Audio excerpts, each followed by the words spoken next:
Welcome back to MacMedia Minute. This week we're talking about iCloud backups for iPhones, how to set them up and how to restore from them. Let's get right into it.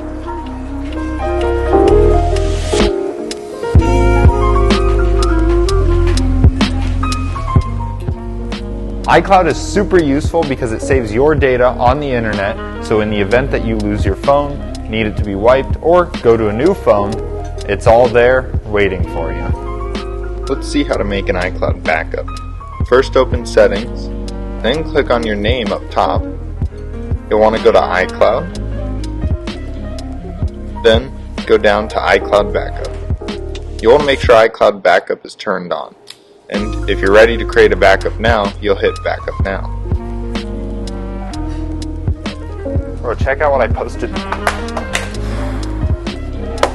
That's okay, because I've got an iCloud backup.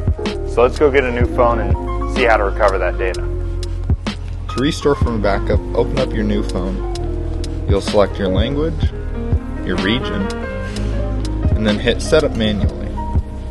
Go ahead and connect it to your Wi-Fi, hit continue to all of these, and then if you'd like, you can create a password. Now you'll want to choose Restore from iCloud Backup, enter your Apple ID, email, and password. It'll send a verification code, and then it'll allow you to choose which backup you want. Answer a few more questions, go through the prompts, and once it's finished, you're all set. This week, you learned how to back up your phone and recover it in the event of a data loss. As always, if you have any questions, you can drop by or give us a call. Thanks for watching. We'll see you next week.